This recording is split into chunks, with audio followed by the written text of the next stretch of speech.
Bom, pessoal, acho que o Daniel me mandou aqui uma mensagem, ele pediu para a gente, enfim, dar continuidade aqui, ele vai disponibilizar o vídeo para todo mundo, e acho, enfim, os associados vão poder olhar aí o que foi dito e a gente pode, enfim, seguir em frente. Então, acho que a gente podia já começar. Bom, então, antes de mais nada, queria pedir desculpas aí para o Daniel pela falha aí tecnológica. Enfim, acho que o pessoal da nossa tecnologia está acostumado a fazer esse tipo de evento, mas deu algum problema aí no seu link. Então, nosso nome aqui, queria pedir desculpas sobre isso. Mas, de todo modo aí, queria dar boa noite a todos. O meu nome é Alex Ratanaka, eu sou sócio do contencioso civil aqui do Matos Filho, e é um prazer estar com vocês e falar aí com todos. Acho que, antes de mais nada, queria agradecer a oportunidade aqui de ter essa interlocução com vocês, em nome na pessoa do Daniel, na base, na pessoa do Gustavo, vice-presidente. Acho que é uma situação absurda, incômoda e que vocês foram submetidos, e acho que a forma de buscar a recuperação de crédito aqui é exatamente essa que vocês estão seguindo, que é unir esforços, tentar dividir cursos, né? E para nos apresentar bem rapidamente aqui, do lado do Matos Filho, nós temos a Paula Indalécio, que é sócia do nosso penal empresarial, o Marcel Ribas, que é sócio de investigações corporativas e compliance, o Stefano Mota, que é sócio de contencioso civil também, o João Pedro Pimentel também está aqui na linha, ele está assistindo, ele não conseguiu se conectar como panelista, mas está com a gente, ele é um dos associados aí que mais trabalha com assuntos de asset recovery. E eu acho que o Daniel deve ter distribuído a vocês alguns arquivos com umas apresentações que eu enviei a ele, que dão informações sobre o escritório, sobre as áreas envolvidas neste assunto, e também alguns slides que falam sobre a situação da Atlas Quantum em si mesmo. Para aqueles que não conhecem o nosso escritório, acho que era importante começar um pouco aqui, dando uma ideia do que ele é. Acho que nós somos um dos maiores e melhores escritórios do Brasil, acho que sendo, inclusive, o maior entre os que são considerados full service, ou seja, aqueles que atendem todas as áreas. A esse respeito, nós temos 40 diferentes áreas de atuação. No total, somos mais de 1.700 profissionais, dos quais 770 são profissionais da área técnica, ou seja, são pessoas que se envolvem em assuntos jurídicos, e isso inclui mais de 130 sócios. Nós temos escritórios em São Paulo, no Rio de Janeiro, em Brasília, e em Nova York e em Londres.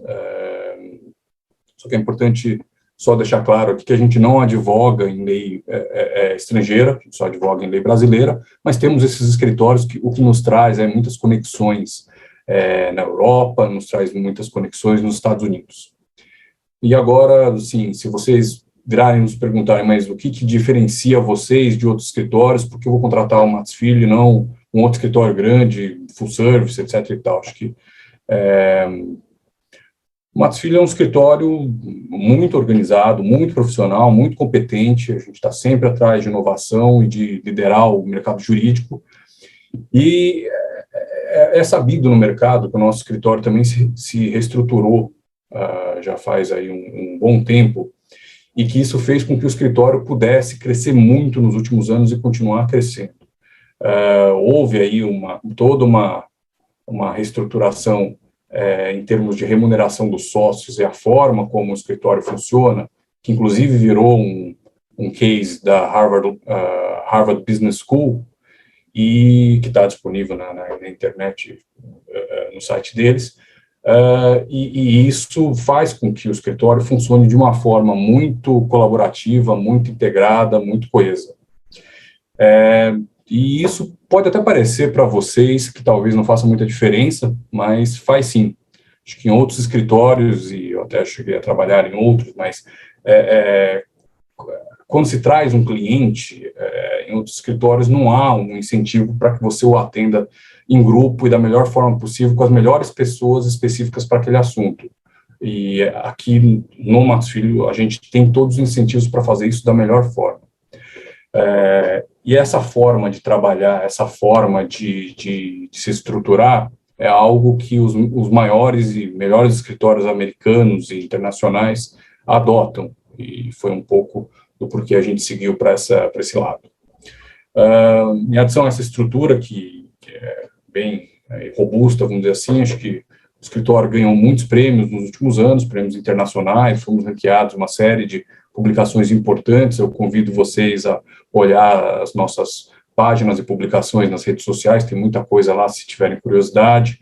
A gente também tem um lado muito importante aí, institucional, do ponto com foco, né, de atuar com um viés social. Acho que nós fomos pioneiros em exercer a advocacia pro bono no Brasil. Temos ajudado juridicamente aí, iniciativas que defendem direitos de refugiados, direitos de pessoas relacionadas à Lei Maria da Penha e defesa de direitos de LGBTQ+. E fomos pioneiros em abrir também o Instituto Matos Filho, que tem uma série de iniciativas importantes em educação, e temos muitas iniciativas ainda internas aqui de diversidade, inclusão e equidade. Bom, tendo falado aí de um modo geral sobre o escritório, queria só me apresentar aqui antes de passar a palavra para os demais. Acho que, como eu disse, o meu nome é Alex Ratanaka, eu sou advogado há mais de 20 anos, eu tenho formação na USP em Direito, pela GV em Administração, eu fiz um LLM em Londres, na LSE, depois trabalhei em um escritório americano chamado Sidley Austin Brown Wood, fui diretor jurídico do Goldman Sachs e do Bank of America Merrill Lynch, no Brasil, e até por ter passado por esses bancos, eu sou sócio do contencioso, que se envolve mais em assuntos que dizem respeito ao mercado financeiro e mercado de capitais, o que inclui questões de asset recovery, com a qual, aliás, eu tenho aí relação há mais de 20 anos. Eu trabalhei no caso do desvio de verbas do Banco Noroeste, que é algo bem antigo. Mas, tendo dito isso, eu queria passar a palavra aí, acho que talvez para o Stefano, para apresentar a área do contencioso, que eu acho que talvez seja a área aí mais, que a gente vai ter que fazer mais o trabalho pesado aí, na hipótese, tomara que vocês nos contratem aí para ajudá-los. Obrigado, Alex. Então, estou aproveitando o gancho, acho que o Alex já fez um teaser aqui sobre a nossa área, o contencioso civil. Ele é uma das maiores áreas do Matos Filho. Hoje temos um grupo com mais ou menos 200 pessoas, considerando advogados, estagiários e sócios, grupo de sócios de 21 pessoas. Esse grupo, ele possui expertise numa série de assuntos, então a gente é um escritório líder de mercado em assuntos que envolvem litígios de tech companies, trabalhamos com direito administrativo, mercado financeiro, bancário, enfim, todas as áreas, e no que interessa a vocês, a gente tem um grupo do qual eu faço parte junto com o Alex, focado em assuntos de bancário, mercado de capitais, asset recovery, reestruturação. Então a gente tem uma grande expertise trabalhando para vários fundos de investimento, bancos, em casos similares com os de vocês, né? Mais à frente, para não tomar o tempo desnecessariamente, né, eu apresento mais a nossa expertise em casos envolvendo, né, litigation funding. A gente conhece vários players do mercado, a gente trabalha em várias operações fazendo análise dessas operações, assessorando bancos ou fundos na aquisição de créditos. Então acho que são uma parte importante aqui da estratégia que a gente vai discutir com vocês. Vou passar a palavra para a Paula, nossa sócia do criminal. Obrigada, Stefano. Bom, boa noite a todos. Vou falar rapidinho aqui. Bom, eu sou uma das 3 sócias, né, de penal empresarial aqui do escritório. Eu acho que é importante só contar um pouquinho do meu histórico, como o Alex contou dele, porque eu acho que faz parte bastante desse contexto da proposta que a gente vai apresentar para vocês. Eu ingressei no Matos Filho em janeiro de 2020, depois de ter trabalhado por 20 anos numa boutique de direito penal. Então, não sei se vocês têm essa familiaridade, mas no Brasil é muito comum que direito penal seja exercido por boutiques especializadas, né? Tenho essa formação, meus sócios aqui também. Mas eu decidi aceitar o convite e vir para o Matos Filho justamente porque eu percebi que o mercado está mudando, né? O mercado, os crimes, as questões estão cada vez mais complexas, né? Então, essa questão de querer usar o direito penal como tábua de salvação para resolver qualquer problema não é mais uma realidade, os casos são super complexos. Então, realmente, eu não acredito que o direito penal vai resolver todos os problemas, como eu não acredito que seja aqui esse caso, né? Vocês viram as dificuldades que as demandas criminais sofreram, né? A gente viu agora que a Polícia Federal retomou o assunto, mas mesmo assim as autoridades não têm estrutura, tudo demora muito, né? Então, numa questão de colocar a pessoa que cometeu o crime na cadeia não resolve todos os problemas, né? Então, obviamente que a expertise penal é importante, obviamente que eventualmente aqui, se a gente chegar num momento em que seja necessário provocar a autoridade policial de uma maneira organizada, né, coordenada, isso será levado em consideração aqui, né, é por isso que eu estou aqui, mas com um chapéu de ceder minha expertise e participar da condução estratégica disso, mas a gente acredita realmente numa abordagem multidisciplinar, que vai ser muito mais efetiva do que simplesmente tentar colocar a pessoa na cadeia aqui no Brasil, né? A gente sabe que demora muito, que é difícil, às vezes dá certo, mas nem sempre, né? Então, é mais ou menos essa que seria a abordagem. Vou passar a palavra para o Marcelo. Obrigado, Paula. Obrigado aos meus colegas Alex e Stefano. Boa noite a todos.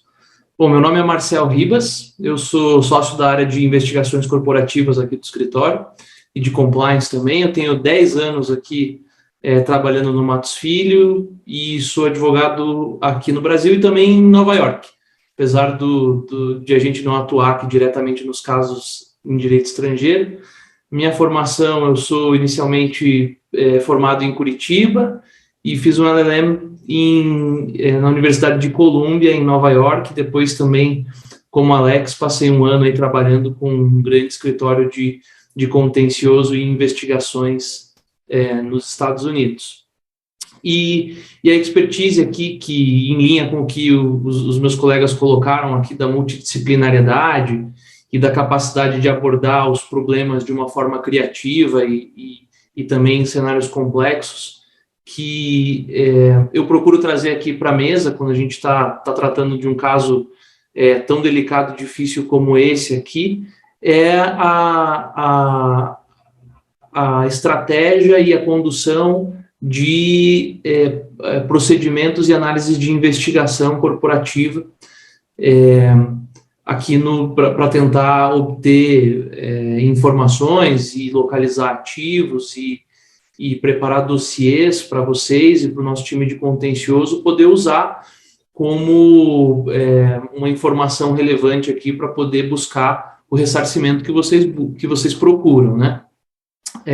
Essa prática de investigações corporativas, ela tem um viés de buscar todas as informações que podem estar disponíveis aí nos registros públicos, em bases proprietárias, né, privadas também, mas acho que um dos grandes diferenciais aqui do escritório, nessa abordagem de investigações, é que a gente vai, como sempre está atento às inovações, às tecnologias aí que surgem, a gente procura trazer para os nossos clientes o que existe de mais avançado, assim, em termos de tecnologia e de metodologias, por fazer um acompanhamento muito próximo das próprias autoridades públicas, né, que fazem esse tipo de investigação, como a gente trabalha não só em casos privados de asset recovery, mas também em casos que envolvem investigações de ilícitos aí, relacionados ao governo, corrupção, lavagem de dinheiro e outros ilícitos mais complexos. Assim, acho que a gente já acumulou uma experiência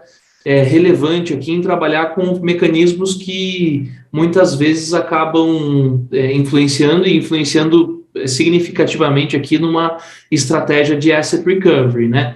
Então, dá para citar aqui, claro, as transações com criptomoedas, óbvio que é uma primeira preocupação aqui nossa de identificar, rastrear, buscar, monitorar esse tipo de transação para que em algum momento a gente consiga tomar alguma ação jurídica, mas também a gente tem algumas possibilidades que acabam diferenciando aqui a abordagem do escritório de qualquer outra abordagem. A gente sempre vai tentar, na condução das investigações, acrescentar um fator de criatividade. Então, vamos ver que tipo de sistema está disponível para a gente fazer o rastreamento de criptoativos, vamos ver o que o governo está usando para buscar esse tipo de informação, se essas tecnologias estão acessíveis. Então, esse que é o objetivo da estratégia aqui, de oferecer um produto de investigações e asset recovery que é realmente multidisciplinar para vocês, e não só uma estratégia judicial que seria aquilo talvez que a gente vê no mercado, que é a oferta mais comum. Aí a gente não conhece outros escritórios aqui que poderiam ajudar vocês. Acho que com isso, talvez, não sei, Alex, como é que você prefere fazer? Quer mostrar aqui aqueles slides iniciais para a gente começar a entrar um pouco na estratégia do que a gente pretende? Acho que seria uma boa, e até depois acho que o Daniel até colocou aqui uma pergunta, a gente pode respondê-la quando tiver um pouquinho entrando, depois de entender a parte civil, que talvez seja a parte maior. Acho que a Paula pode comentar um pouco do penal, inclusive também responder essa pergunta que acho que é bem relevante aí sobre a estratégia de um modo geral. Mas se quiser passar para o próximo slide aí, Marcel. Eu vou manter ele assim, porque normalmente o Zoom dá aquele probleminha, né, na hora de projetar, né? Mas acho que assim, vocês conseguem ver bem? Eu tô vendo aqui o slide já. Perfeito. Mas tá ótimo. Bom, acho que aqui é importante a gente pensar na situação que a gente tem em mãos aqui, que essencialmente vai ser um caso de recuperação de ativos, porque a gente não tem muita dúvida sobre a ilegalidade dos atos que foram aqui praticados no passado, né? Acho que, embora o pessoal da Atlas Ponto esteja, né, processando a CVM, tentando colocar a culpa no regulador de algum modo, acho que não tem muito o que se falar aqui em termos de culpabilidade ou de ato ilegal. Então, essencialmente, o que vai trazer de volta para vocês recursos e o que vai fazer com que vocês sejam indenizados vai ser buscar patrimônio, achá-lo, bloqueá-lo e trazê-lo para dentro aqui de um processo que a gente vai ter que iniciar. E para um tipo de caso como esse, a gente não tem jeito, precisa de uma atuação conjunta de diversas áreas. Por isso que a gente tem aqui todas essas pessoas que estão aqui na linha do nosso escritório.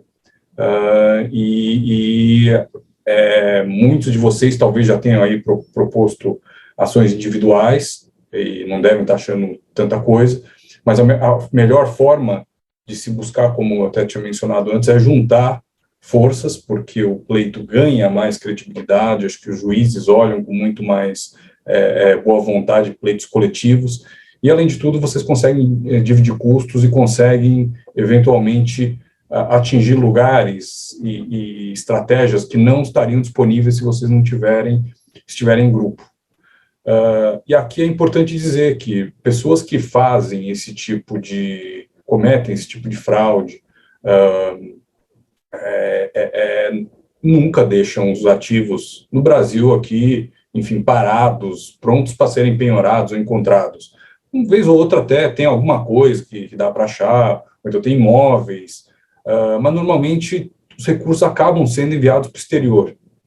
E por isso, embora a gente vá ter um papel aqui muito importante de fazer e cuidar do processo principal para vocês, a gente vai ter que fazer uma série de buscas e buscar mais inteligência aqui para conseguir ir atrás dos recursos onde quer que eles estejam, seja na Suíça, seja na Inglaterra, seja nos Estados Unidos, seja em paraísos fiscais. Então, por isso, acho que até quando vocês forem pensar em qual escritório escolher, é muito importante que vocês tenham um escritório que tenha conexões internacionais, que participem de fóruns internacionais e que possa ajudá-los a buscar esses recursos fora do Brasil.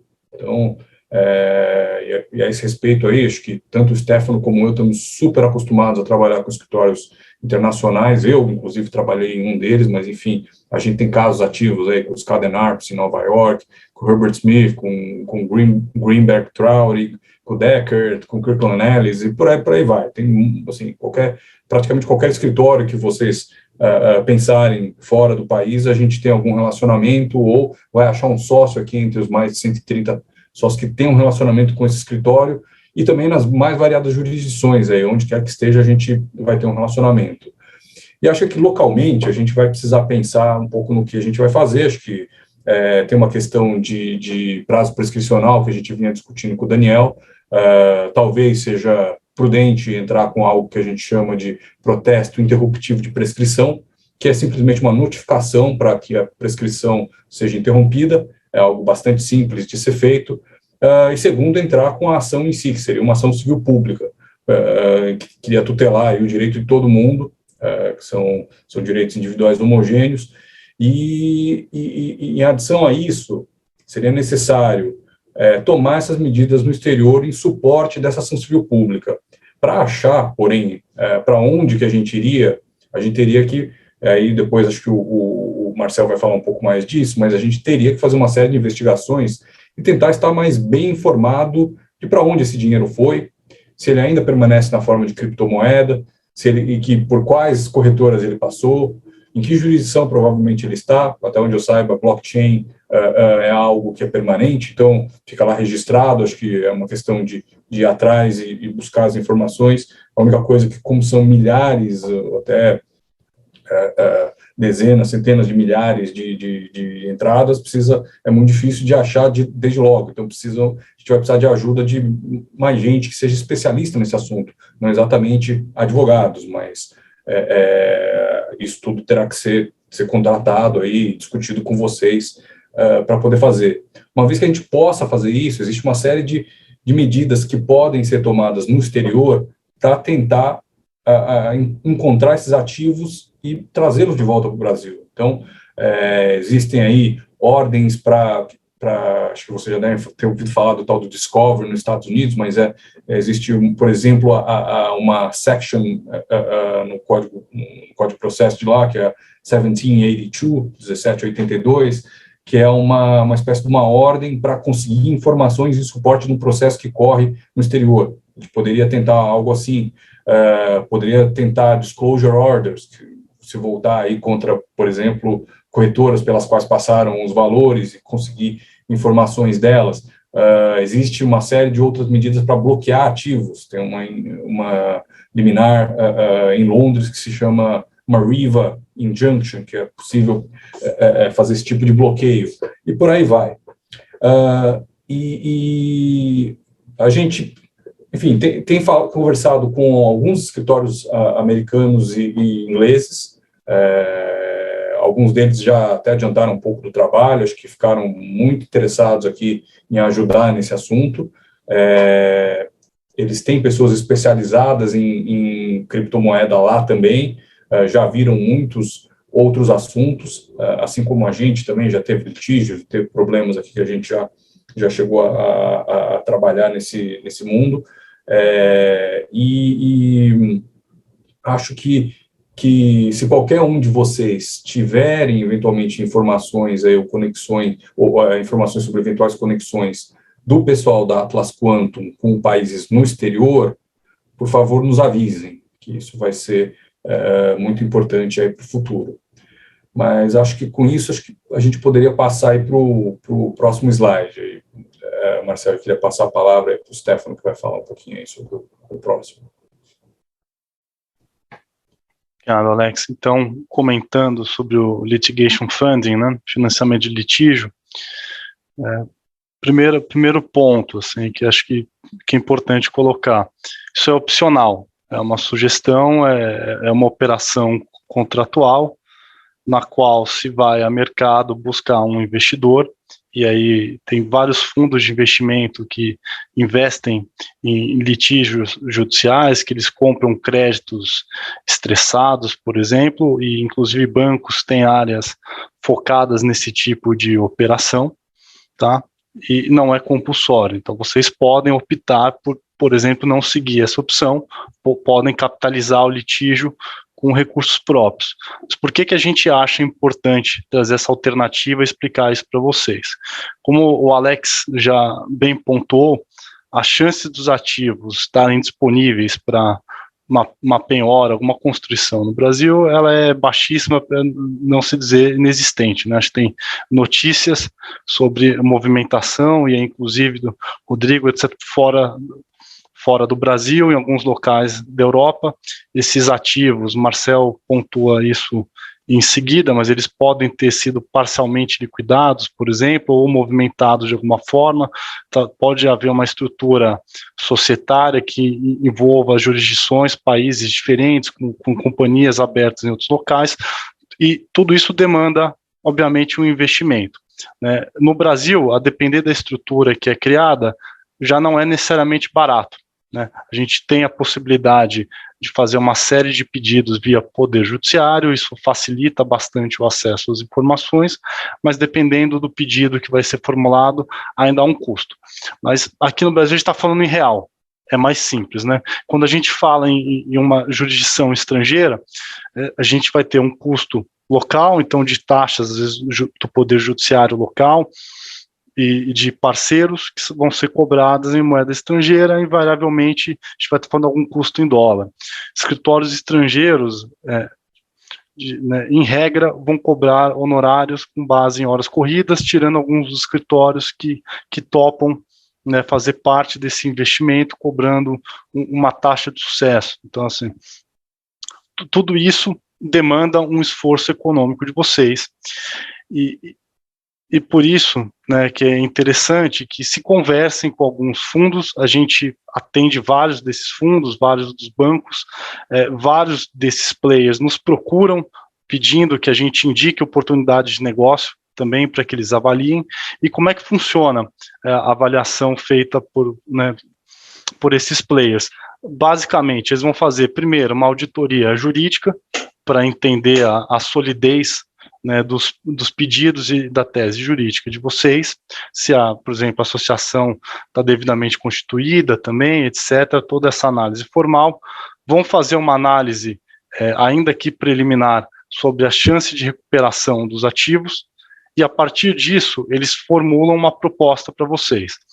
Essa proposta, ela pode ser feita de duas formas, como regra. O modelo aqui que a gente chama de modelo tradicional, em que basicamente eles vão disponibilizar recurso para fazer o custeio das custas do processo, então honorários advocatícios, taxas, uma perícia, etc., e em troca disso vão pedir um percentual do valor a ser recuperado, né? Isso, como regra, vai ser remunerado só no êxito, então, assim, é risco do fundo fazer esse investimento. E tem um modelo que acontece também, mas até na nossa experiência, acho que é menos provável nesse caso, que chama modelo de monetização, em que é feito um pagamento antecipado de parcela desse crédito. Então, vocês já receberiam algum valor de maneira antecipada, e aí o fundo vai pedir um retorno maior, né? Esse modelo de monetização, normalmente, ele ocorre quando o risco do caso é menor. No nosso caso, não nos parece tão provável, né, que exista algum pedido nesse sentido. Eu vi uma pergunta aqui, acho que do Nicolas, se existe algum precedente de litigation funds. É super comum, tá? É um mercado já grande no Brasil, está em franco crescimento, super difundido nos Estados Unidos e em alguns países da Europa. Então, basicamente, são braços de fundos de investimento ou bancos em que eles alocam recursos em casos e operações estressadas, tá? Isso pode envolver, como a gente está falando aqui, de fazer o funding, um investimento num litígio judicial, como, por exemplo, comprar um título de crédito com valor elevado que não foi pago, tá? Então, é bem tradicional, assim, não é um problema jurídico, é uma questão negocial de entender se as condições que serão ofertadas, elas fazem ou não sentido para a associação. Então, em linhas gerais sobre o litigation funding, acho que são esses os pontos aqui. Alex? Concordo plenamente, Stefano. É um mercado aí que está crescendo, a gente já vê vários fundos entrando nesse mercado. Nicolas, acho que a gente tem aí a Leste. Outro dia estava conversando com o pessoal do Bank of America, de onde eu trabalhei, que eles também estão entrando nesse mercado, e tem havido bastante interesse. Claro que não é muito barato, tá? Então não é um financiamento aí a custo baixo, mas é porque eles também, do lado deles, eles estão tomando bastante risco, mas é algo que é muito, vamos dizer aí, já estabelecido nos Estados Unidos, internacionalmente, e o pessoal aqui no Brasil também está fazendo isso. E eu tive uma conversa com os advogados ingleses que me falaram que os escritórios, os fundos internacionais que fazem isso estão com muita liquidez, então eles estão procurando casos em que eles possam investir, e esse caso tem uma questão que ajuda, que é exatamente a questão de que há pouca dúvida sobre o mérito, estão errados. A única questão que vai ser avaliada, e até a do diligence que o Stefano estava mencionando, é onde estão os ativos, para recuperar e para olhar. Então, vai ter que haver uma espécie de uma investigação inicial para a gente poder se parametrizar e até também, enfim, convencê-los a entrar aqui no nosso barco junto. Tem uma outra pergunta aqui que eu também já queria aproveitar para responder do Daniel, que era relativa aqui ao protesto interruptivo de prescrição, que o juiz não tem como rejeitar o protesto interruptivo de prescrição, Daniel. Ele é simplesmente quase como se fosse uma notificação judicial, tá? Você pede só para o juiz entregar uma carta. Então, o que vai acontecer é, se houvesse algum problema, passou o prazo, por exemplo, mandou depois, alguma coisa assim, se fosse em tese isso, né, na defesa da ação, aí a pessoa iria argumentar isso. Mas até onde a gente saiba aqui, a gente está dentro do prazo, enfim, precisamos olhar um pouco mais com detalhe aí, se a gente for contratado, e o nosso entendimento a princípio até que possivelmente, e até com maior talvez acerto, o prazo é de 5 anos nesse caso aqui. Mas enfim, acho que esse era um ponto que eu queria aqui também adiantar. Aproveitar, então, já responder a pergunta do Daniel também, sobre a precificação aqui feita pelos fundos. E assim, Daniel, acho que aqui a resposta depende, né? Cada fundo, cada player do mercado tem uma regra de precificação. O que é meio óbvio, como todo investimento, se eles entenderem que o risco é alto, normalmente, né, a oferta vai ser menor. Se entenderem que é uma recuperação mais simples, naturalmente vão estar dispostos a fazer uma oferta mais palatável para vocês. Isso, como é contratual, né, isso é negociado normalmente no momento da definição da estrutura contratual. Então, primeiro é feita essa auditoria, para eles entenderem se há interesse ou não em seguir com uma proposta, e aí a estrutura do modelo, como vai ser a precificação, regras de recebimento, se o fundo recebe todo o valor investido primeiro, se há alguma divisão pro rata, etc., é negociado nesse momento da estrutura contratual.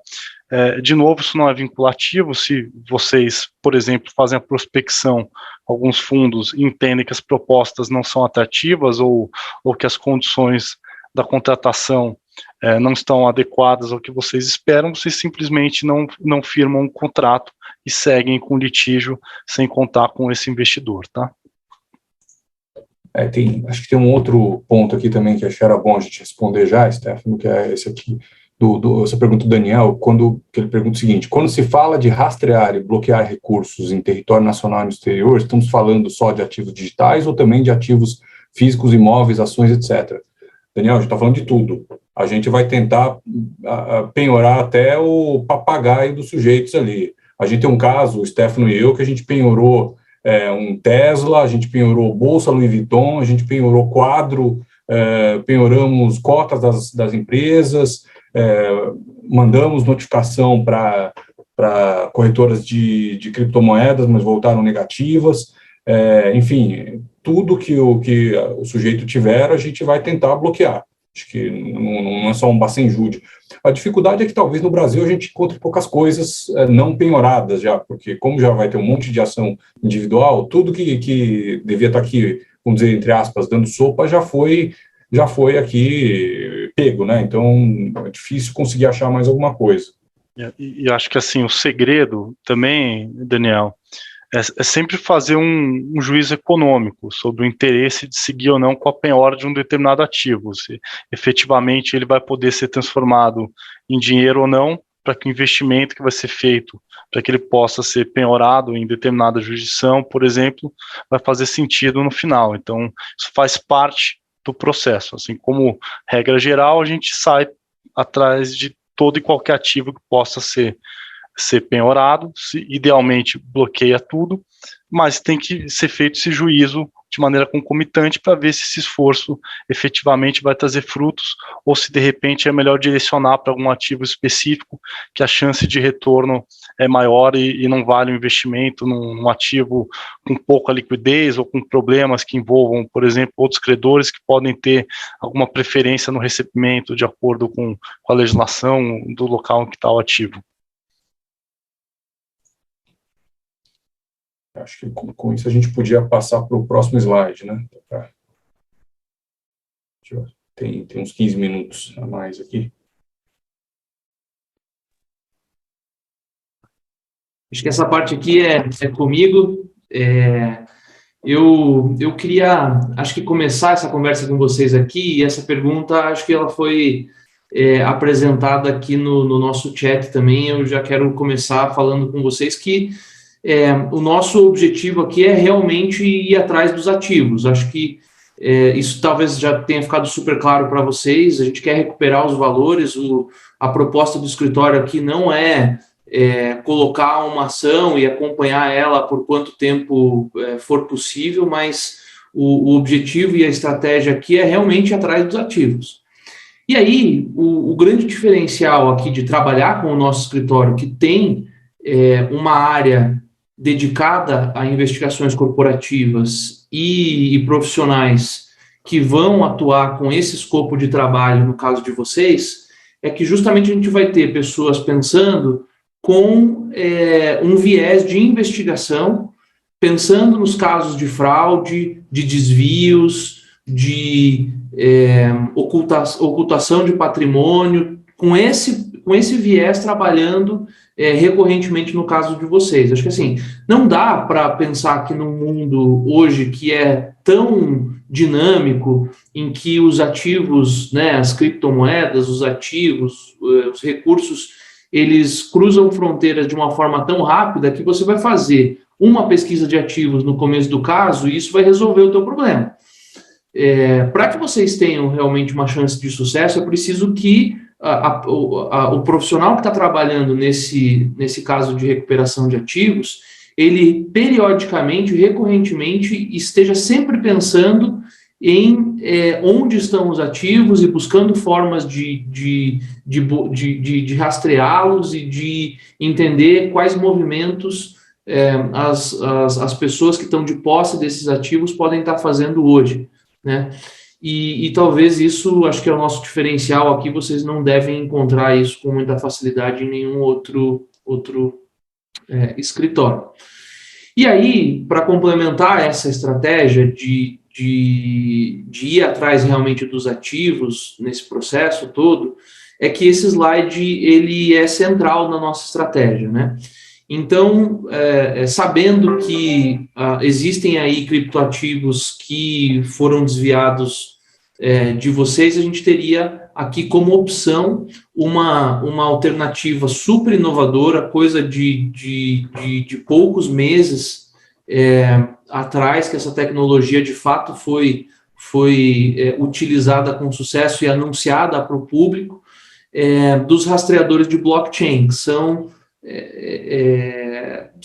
aí sistemas, plataformas que usam o blockchain como um registro, né, que fica permanentemente, vão monitorando e rastreando, mesmo que as pessoas que estão buscando ocultar esses ativos quebrem as transações em inúmeras outras transações pequenas, né, para tentar ocultar aí o vínculo com o valor que foi desviado.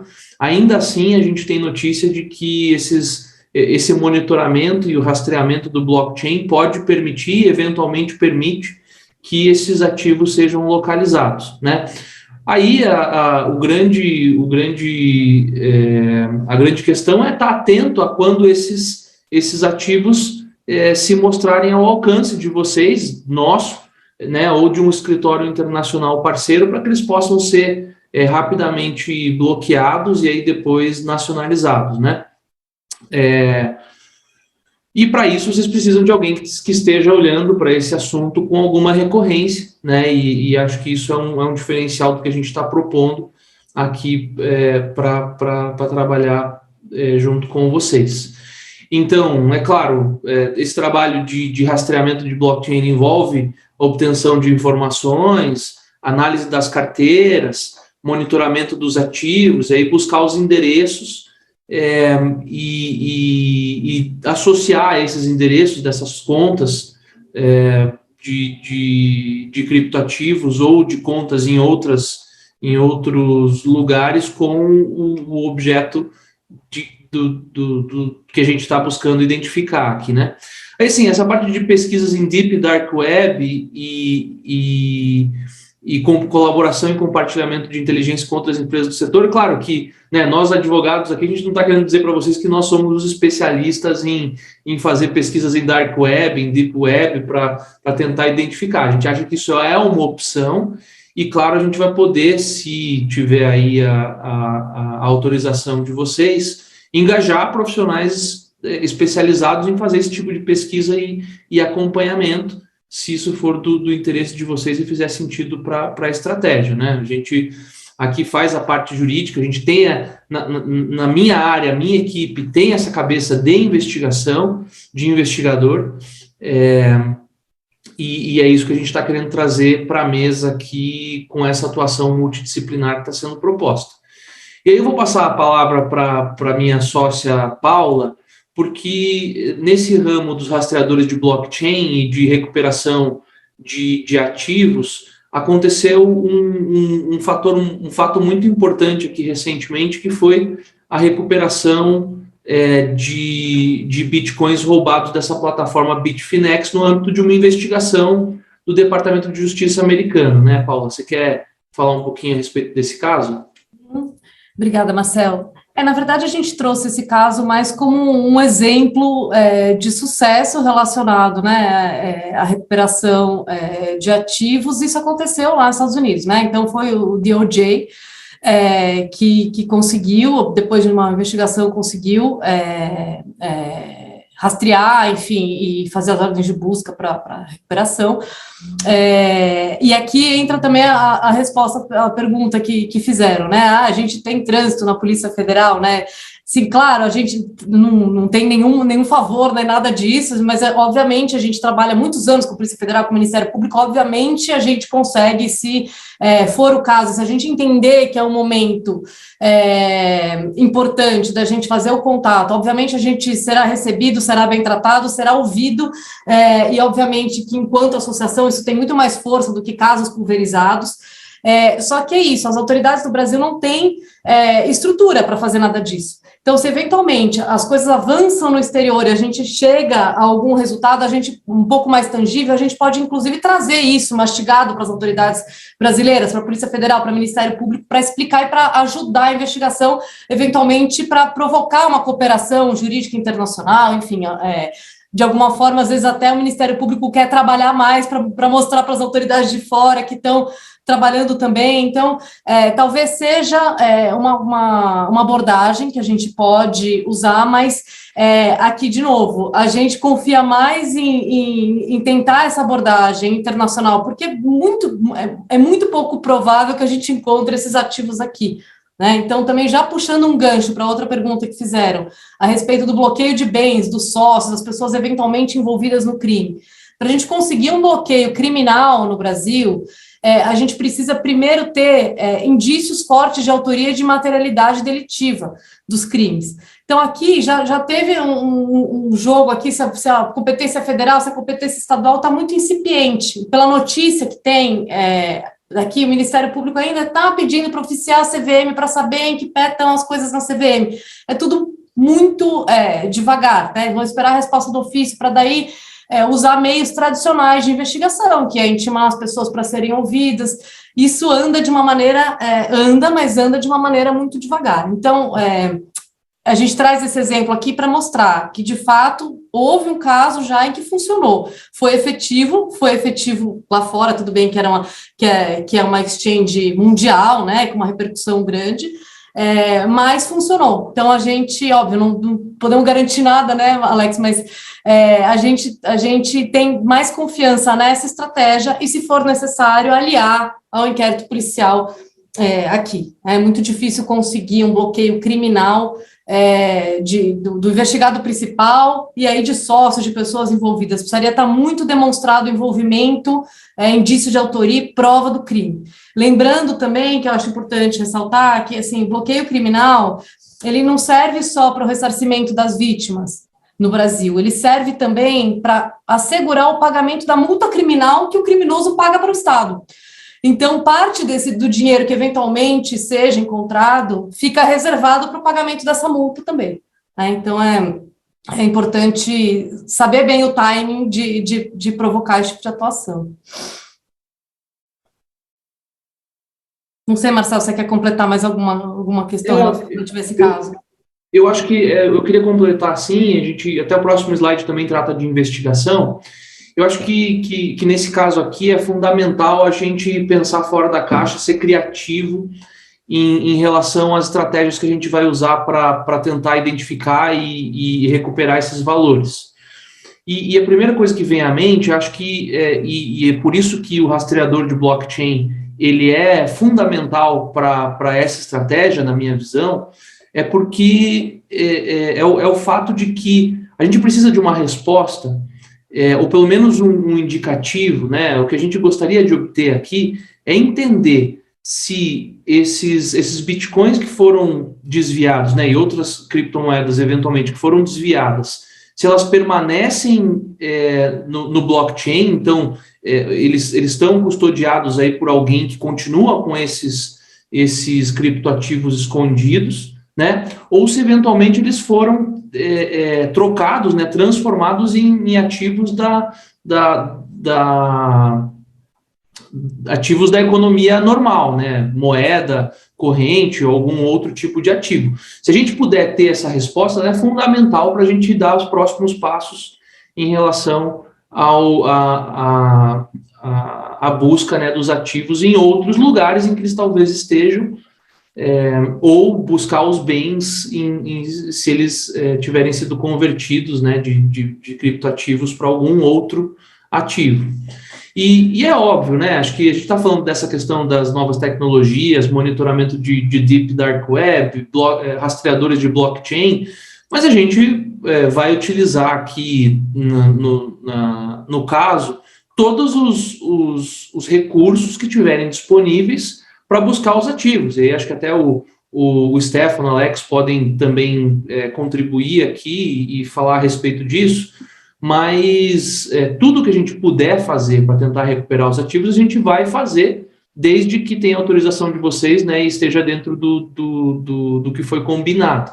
Então, é claro, a gente vai buscar todas as informações relevantes de inquérito, processo, que já foram tentadas, ativos que já foram bloqueados, para a gente não gastar tempo com isso.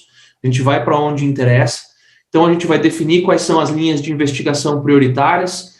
Talvez a linha de investigação prioritária esteja lá na Inglaterra, talvez esteja numa outra offshore, talvez esses criptoativos tenham passado por uma wallet em uma das corretoras, né, das exchanges de criptomoedas que são bem conhecidas, e a gente possa começar por lá. Se a gente tiver transações fraudulentas de valores, recursos que foram eventualmente convertidos aqui em bens reais, em imóveis, em carros, em outros bens aqui no Brasil, que ainda não foram detectados em nomes de familiares, de pessoas próximas, de sócios, de empresas ligadas a esse núcleo central, a gente vai buscar esse tipo de informação, e se detectar, vai alimentar elas para o time de contencioso para que eles possam buscar o bloqueio desses bens aqui no Brasil. E, né, se vocês entenderem que também é relevante, a gente pode fazer a coordenação de uma investigação de campo, por exemplo. A gente, né, como escritório de advocacia, nós optamos por não fazer nós mesmos as investigações de campo. Então, a profissão, por exemplo, hoje de investigador particular, ela é regulamentada no Brasil, tem que ter uns requisitos, tem que ter alguns cuidados para fazer essa investigação, né? E aí também uma das razões pelas quais a minha equipe e a minha expertise entra aqui, é a gente ter certeza de que essa investigação ela está sendo conduzida de uma forma lícita, de que a gente não está utilizando de nenhuma forma ilegal para obter informações, né, que acho que isso é importante que fique super claro para todo mundo aqui, para vocês, é que o escritório tem essa forma de agir, né, fazendo tudo da forma corretamente, e com respeito aí a todas as leis, todos os critérios, os direitos das pessoas, isso é fundamental. Então, a gente jamais faria qualquer coisa que pudesse colocar aí uma mancha, uma mácula na reputação de vocês, porque justamente o que foi feito com vocês, a gente jamais quer que isso aconteça, né, numa investigação, numa busca de ativos. Alex, quer complementar? Eu acho que tá muito bem colocado, hein, Marcelo? Acho que só ficou uma pergunta aqui, talvez não respondida, do Nicolas, que está um pouco mais para cima, aqui, com relação a se os bitcoins estiverem em corretoras do exterior, como a gente pretende recuperar esses valores, né? Acho que parte do que eu estava falando ali de conseguir ordens de bloqueio, ordens de disclosure, é tudo parte disso. Então, se o dinheiro estiver a criptomoeda estiver, por hipótese, uma Coinbase, numa Binance da vida, ou da espécie, troca uma ordem, consegue o disclosure e consegue o freezing desse ativo para depois trazê-lo de volta.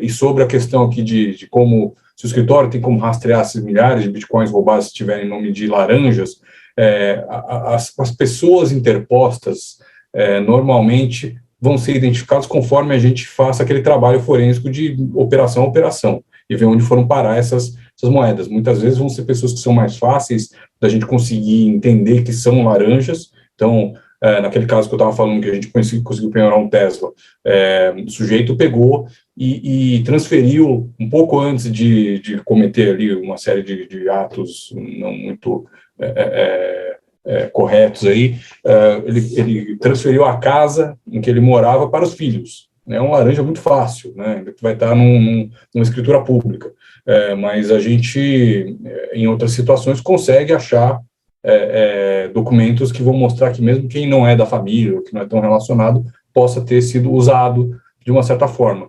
Claro que aí vai depender muito de cada caso, para conseguir achar esse tipo de prova. Bom, aqui está acabando também o nosso tempo. Vamos entrar na fase mais fácil aqui da nossa conversa toda, aqui, que é a parte de honorários, porque a gente, aqui, depois de falar bastante com o Daniel, fomos aqui, tentamos ao máximo, enfim, fazer uma estrutura que se acomodasse a um regime de caixa mais ou menos constante que a associação poderia ter por meio das mensalidades, razoavelmente previsível. Então, a gente tentou fazer um valor fixo por mês, tá?